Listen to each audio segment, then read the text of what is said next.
Mom Made Foods hopes these organic snacks are a recipe for success.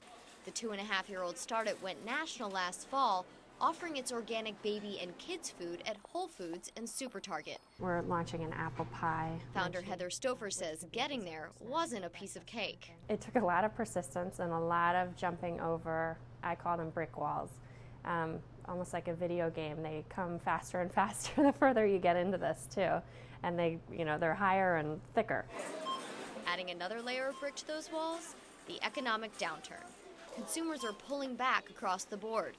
Stouffer says organic-minded parents continue to push her sales upwards, but she's proceeding with caution. This year, it's really critical for us to buckle down and be smart about our growth. It's not about taking on every new account.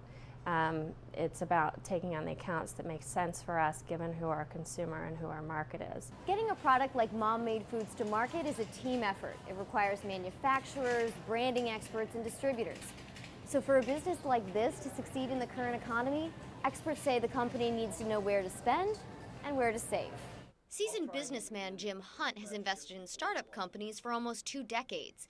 He says the startups that have done the best understand how to preserve cash. If you become kind of hooked on the heroin of constantly going back to the capital markets to bring in more money to your company, that is a very bad position to be in today. Seeking outside funding is a move Stouffer has avoided until now. She's done that by minimizing costs. She's the only full-time employee and outsources manufacturing to facilities on the East and West Coasts. But as the company continues to grow, she needs more capital.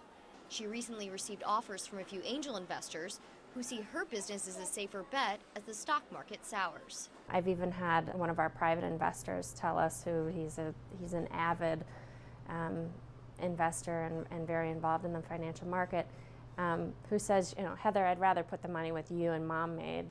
Still, startup investors are being cautious about who they fund these days. But Stouffer says no matter when you start a business, if you can't stand the heat, you probably shouldn't be in the kitchen in the first place. It's like having a child. There's really no perfect time to start a business. There's really no perfect time to have a child. Regardless, it's going to turn your life absolutely upside down and then a few more times. So for an entrepreneur like Stouffer, now is as good a time as any. Dana Bate, Nightly Business Report, Washington.